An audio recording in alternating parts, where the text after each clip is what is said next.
Alright, two quick and relatively not terrible ways to do suspenders on a robot. So I'm gonna go ahead and turn on my X-ray joints here. So I made a very badly set up rig, and you can see that there's supposed to be like suspenders attaching these. So I should go ahead and actually just bind skin really quick. Just make sure these stupid buttons are attached. Alright, so now if we bend these, the button should at least follow. So I'm going to show you two setups. One, which is like the uber quick and easy way, and then another one, which is a little bit more annoying with like end cloth, which I don't necessarily recommend, but like you can do it. There's also some other stuff you can do with like dynamic curves and stuff, but I'm not going to go too far into this because I feel like what I'm about to show you now is probably the easiest thing to do. So basically grab the joints from the top of the body and the bottom of the body, and then your mesh. Go up to skin, and bind the skin to selected joints. So what this is going to give us is probably something a little weird, but basically it's just going to be like a direct linear, the top is pretty much attached to the top of the body and the bottom's attached to the lower. Obviously this doesn't give you a lot of control in terms of clipping, or like if you bend the body really, really weird, it can get kind of bizarre sometimes. What you could do if you needed to is like add basically an extra little joint in here that follows this that you can move and just sort of like tweak if you wanted to. But that is the easiest way, in my opinion, to make suspenders. Just sort of like very simple, then you could have the rest of it, you know, actually modeled over the top kind of thing.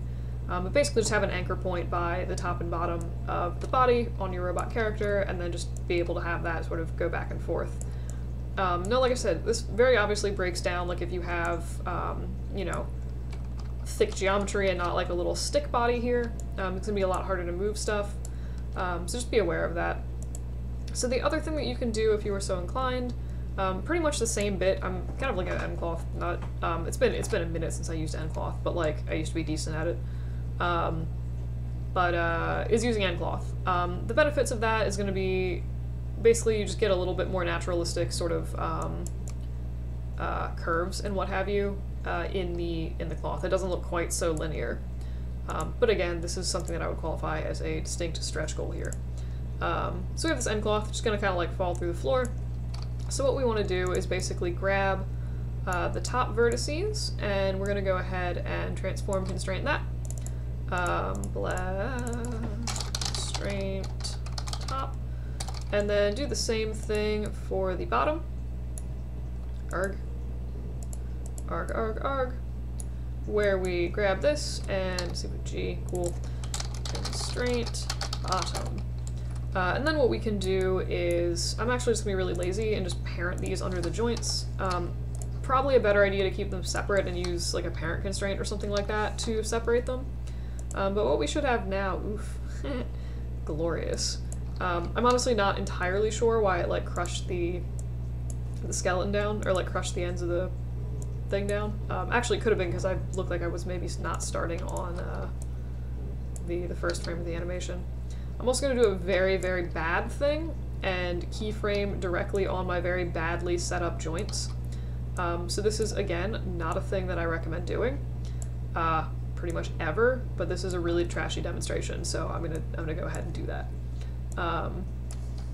Alright, so this is going to give us something really insane because I just did a lot of motion in like 3 seconds. But you can see the end cloth is giving you a little bit more of like a bendy sort of stretchy effect, and it was pretty easy to set up.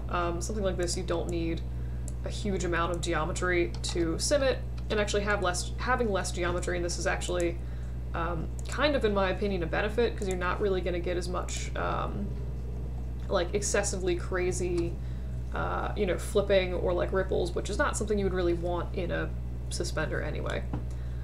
So what we can do is maybe play with some of these settings, so like maybe play with a little bit of bend resistance. I'm also actually going to make this.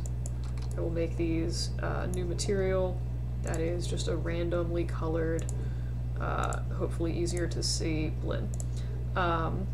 Okay, so bend resistance, maybe not so much what I wanted there. That was a little bit weird. But there's some other stuff, like maybe compression resistance, or just less bend resistance. Honestly, I kind of like the default end cloth. That's pretty not terrible. But yeah, so I mean, you can get some end cloth suspenders. They should behave like pretty decently when you're doing stuff. except apparently in that instance, because that looked really bad. I think in this case bend resistance is kind of making things a little weird at that beginning part. This is maybe a little bit too floppy, like I am not a huge fan of that. But anywho, I mean that's the basic premise of Suspenders. You should also, I think... Actually, I think I might want less compression. I might want less compression, and oof. Do not run your end cloth sim backwards. I don't know why I'm doing this. Clicking buttons accidentally. Alright, so that's not totally awful. It's a little bit twisty, but that's kind of fine. So I think what I want is maybe a little bit of damping, possibly.